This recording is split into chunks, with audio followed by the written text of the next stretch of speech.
Welcome to the Product Leaders Edge podcast.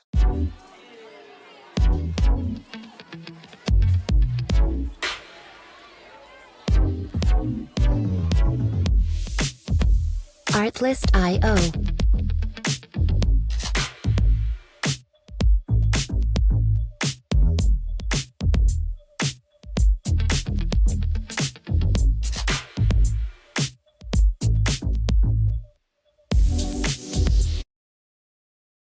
Welcome to the first episode of the Product Leaders Edge podcast. I'm your host, KJ Green. I am a product leader, an entrepreneur, and a lover of all things technology. And thank you so much for taking the time to join me for this first episode. I am so honored that you took the time to sit here with me in my living room to listen to me talk about the Product Leaders Edge podcast. And I'm so glad that you're here.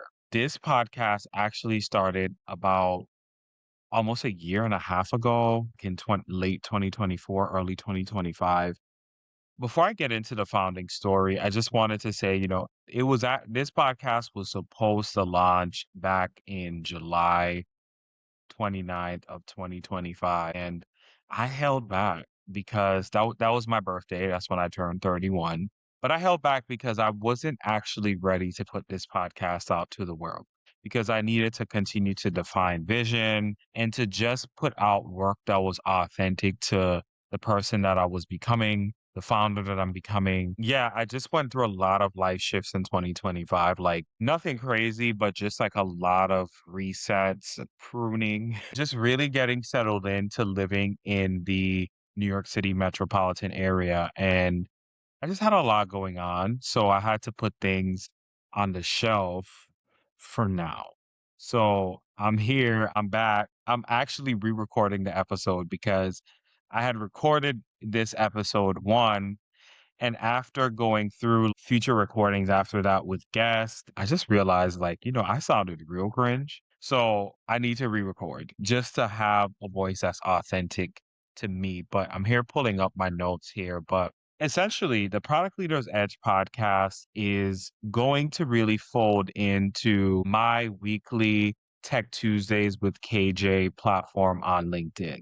So this is essentially the live version of that, where I sit down solo or with guests to talk about product leadership, tech, culture, and just to show how product leadership is showing up in every aspect of our daily lives. And I was going to save this for later, but I just wanted to kind of ground us here in my central thesis for this podcast because product leadership shows up in every aspect, whether you are a business leader, a corporate product manager, a dentist, a therapist. If you are creating a product for another human, that's product leadership. And my thesis here is that product leadership isn't a corporate function, is a unitary discipline that shows up wherever humans are building, caring, deciding on uncertainty.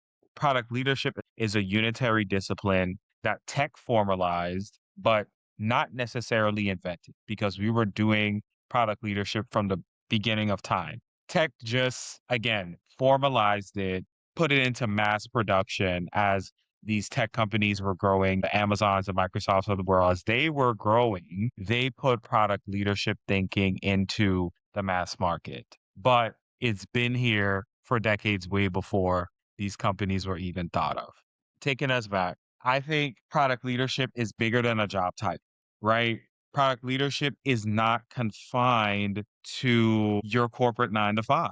And I'm not here to be a career coach. I just want to be clear on that front because I want to show how product leadership, as I mentioned, shows up wherever people are making decisions about what to build, who's it for, and why. And that encompasses founders, operators, barbers, therapists, dentists, your bodega owner. And if you live in New York City, you know what a bodega is. All practice this same discipline. And it's not cross-disciplinary, as I was saying, it's a unitary discipline. It's not borrowing ideas across fields. It's all one thing. It's one unitary way of thinking that is expressed in different environments. And the surface of product management, product leadership, if you will, changes with tools, industries, and context, but the logic stays the same because we're doing the same work of diagnosing human needs, designing experiences, managing systems, making a lot of trade-offs. Because as a business owner, as a product manager, you are making trade-offs every day. Should I launch today? Should I launch next year? Like I did. I made a trade-off. Should I ride the hype of launching this podcast on my birthday, or should I launch at the top of 2026? And the trade-off was, okay, I can launch on my birthday, put it out to the world, but it not be authentic to the person that I was becoming at the time. Or I can put it off, put it on a shelf, record episodes with guests, and just kind of grow alongside the process as opposed to chasing hype. Trade offs, right? Trade offs that we do every day. Iterating based on feedback. We see surveys every day in your email, at the end of a purchase. These surveys are important. There are product leaders on the other side of these surveys diagnosing, analyzing what you said as a consumer that either met your expectations or not. And again, this is not just in corporate America. This is in every business owner's toolbook, tool guide, whatever you want to call it. If you are a business leader, you have to diagnose the feedback from your customers, or else you won't be a business, point blank. And building trust over time. And how we see trust being built these days is through content creation. That's the grassroots work of building an audience. Like, this is really the wave in which content is being, excuse me, in which trust is being established in 2026 and beyond. And even before 2026, when social media came to rise, folks had, used social media for this very purpose of creating a brand and launching a product. People still do it the other way of launching a product and creating an audience. But I think the businesses that last today are the ones that do the latter of creating a brand and then launching a product. And product leadership, again, as I said, exists outside institutions. It existed before tech formalized it. Titles, credentials, org charts are just containers for this role. It's not the source of authority. True product leadership is about judgment and not frameworks. The frameworks are truly helpful, but it's those hard judgment calls that you have to make at the end of the day as a business leader, as a content creator, to what's going to bring the best ROI for your business, for your platform, for your brand. And why does the Product Leaders Edge podcast exist? Because I want to create a podcast. I'm playing. As a kid, I always wanted to have like my own like talk show in the traditional sense of being a talk show host. Probably me fulfilling that dream to a degree. But, I've developed mastery in the product leadership space. I have developed mastery in tech, and now I'm putting it out to the world. So that's really why this podcast exists. But more formally, this podcast explores product leadership, like I said, beyond the corporate lane. And, we will have conversations with founders, builders, operators, and solo creators. I am excited for you to see the future guest list that we have lined up. We have a lot of great individuals, a lot of great founders, operators who will be sitting across the screen and just talking about their businesses, talking about their challenges, talking about trends, and just catching up because a lot of these people are my friends in real life and they have done me favors of their time of giving me their time to have these conversations for you all. And like I said, I'm not a career coach. So the goal of this podcast isn't interview prep or resume optimization. We have really, really great podcasts for that. And that's not my space. Although like things may diverge in that area, but that's like not the core theme. And the goal here is to model how people reason through uncertainty in real systems because business is messy, product leadership is messy, the world is crazy. Like we have to make and negotiate things every day. So it's really just thinking through, what those real trade-offs looks like. And to a degree, I kind of want to just like lead the charge of a genre shift, like what reframing what product leadership actually is, and moving from product as a role to product leadership as an identity because as a business owner, you have to take on an identity. You're either the face of your brand, your product is the face of the brand, but you take on an identity of carrying the weight of making this business profitable. Wanting to shift from frameworks are helpful. I went to a top business school, so I know frameworks are helpful, but you have to make a decision at the end of the day, at the end of that framework, because it'll only get you so far. Corporate validation, that's real. Like, we're not here for that, but we're here for market trust. How do folks establish market trust with strong product leadership? And similar to genre cultural shifts where the container expands and not the core disappearing, right? So we want to expand the container, what product leadership is, but we don't want to take away the core of what product leadership is, if that makes sense.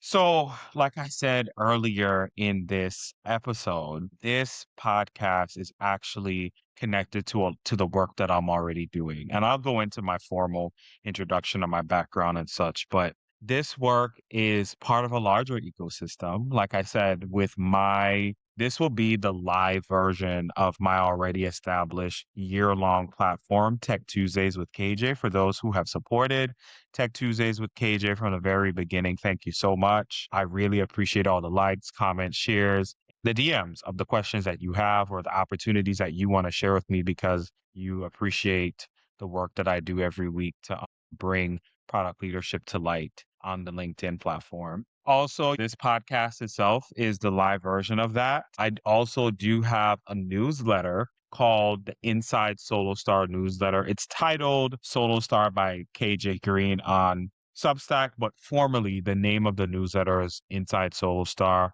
You can find it at insidesolostar.substack.com. You can land there, and that's really an expansion of the thinking here on the podcast, an expansion from what I say on Tech Tuesdays. Again, I am in the tech and product space, but I am also a builder. Okay. I am knee deep in the AWS platform and building cloud, building AI capabilities. And tech is just a passion area of mine. Like I said, I'll go into my background, but that is really the essence of this ecosystem. This platform is optimized for future product leaders, collaborators, folks who just want the truth about product leadership. And it all falls under the umbrella of I don't want to say my company, but my future brainchild, if you will, called Solo Star. Solo Star is really the essence of this entire ecosystem. And for me, Solo Star is the essence of me as an individual, someone who never chose traditional paths, someone who desired to take my own path, build my own foundation, and not be subject or limited to the guardrails that institutions or people put on me. And I've always ran and did things with a solo mindset.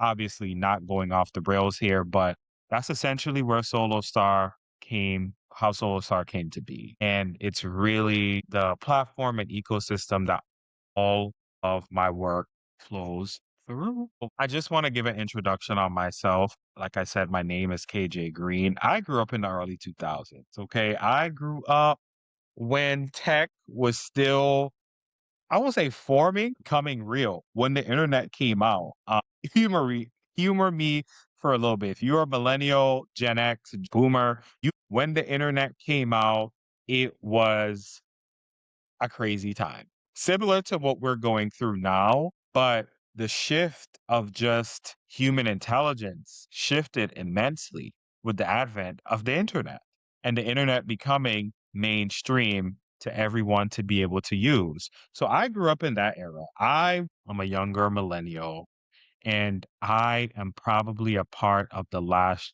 analog generation. So I have typed on a typewriter, okay, when it was on its way out. I've typed on a typewriter. I think my first Windows operating system was Windows 95 or 98. Well, 98. Anyway, I wasn't grown old enough to be able to use Windows 95, but yeah, Windows 98.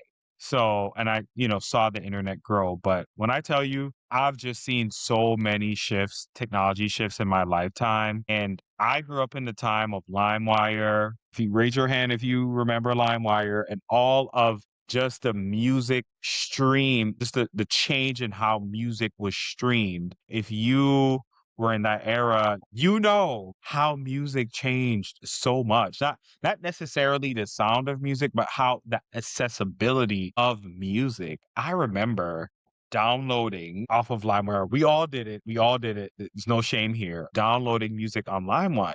I remember the CD burning era. That was a time to be alive, but that was the first shift from music going from a physical object to digital. This was before Spotify. Spotify wasn't even thought of. YouTube was in its infancy stage. I remember when I first logged in on YouTube. Okay. I was trying to search for Destiny's Child Say My Name. If you know that song, you know. Okay. I had saw that song back in 99 when it first came out on MTV.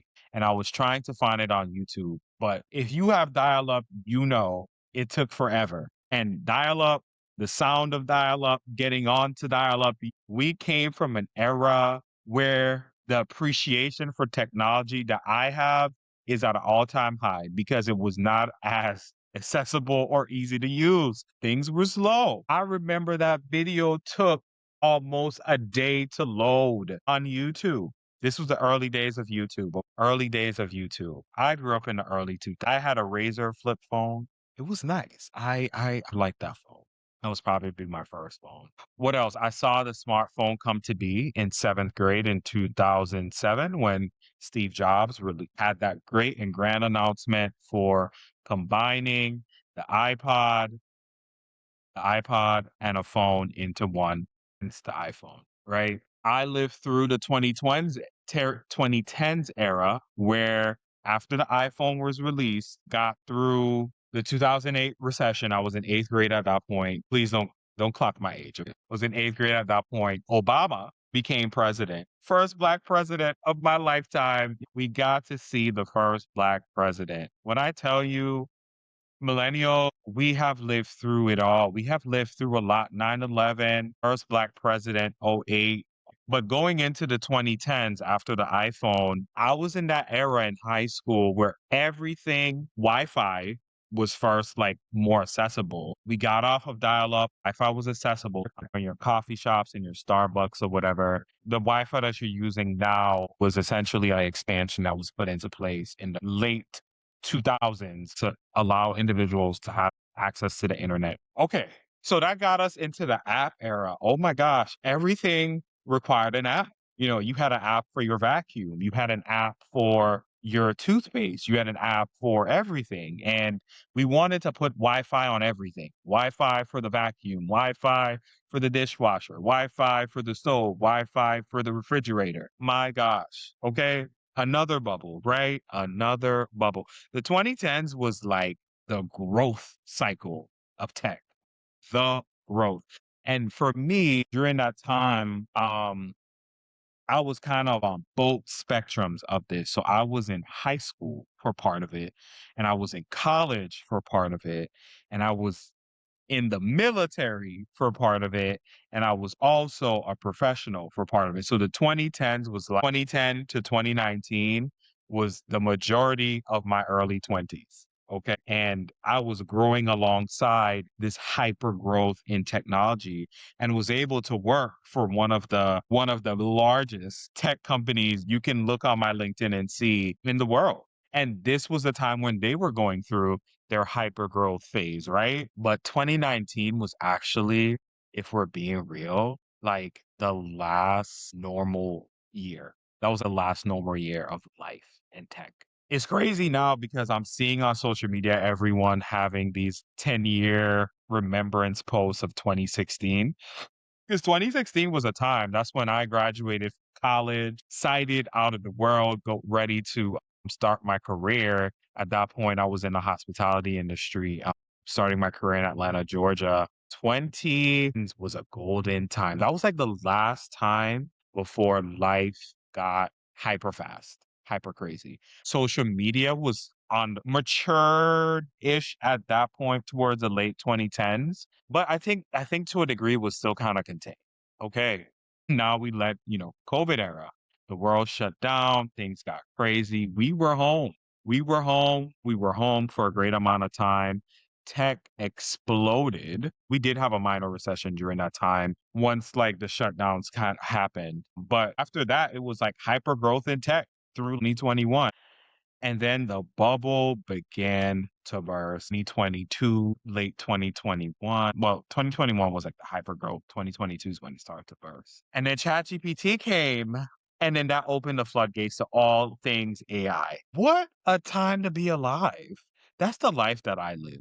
I've been in the tech industry at this point since about 2018, 2019. So you do the math, it's 2026. I've worked in corporate for about 10 years and I'm a two-time startup founder. I co-founded a AI gifting startup platform back in 2021 before ChatGPT, before all of this hype. So when people talk about vibe coding and using all these great AI tools. I prototyped, me and my co-founding team, we built that platform from scratch. Okay. We did not have the luxury of all these great tools. We did it. We did not.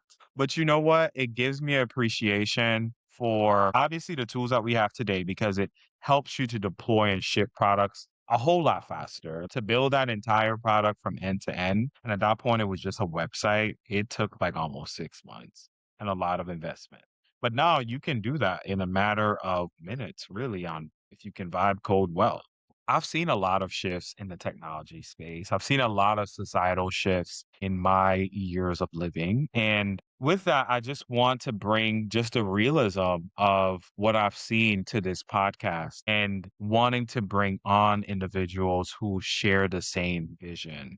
I'm excited for you to go alongside this journey with me. And this is really just a continuation of all the work that I've done within the past few years. And also, more importantly, the recent work that I did with Tech Tuesdays. This is just like a live version of me speaking rather than just written. That's it. I'm so glad that you were here with me for this first episode. Thank you so much. We have way more to come. And I'm excited, super, super excited to see where this podcast goes and how this benefits you all as a listening audience. Please let me know if you have any questions, thoughts, or concerns. I'm on LinkedIn. I will add my contact info for LinkedIn in the show notes, but please feel free to reach out. Again, I am KJ Green. I am a product leader, entrepreneur, and a lover of all things technology. Thank you so much for tuning in to the first episode of the Product Leaders Edge podcast. And I will see you all in the next episode. Have a great one and bye now.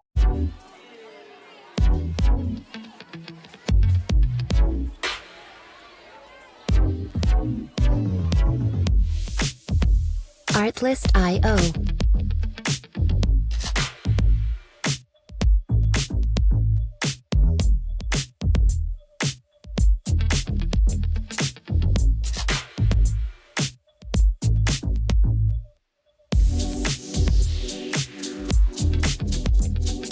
Music licensing reimagined.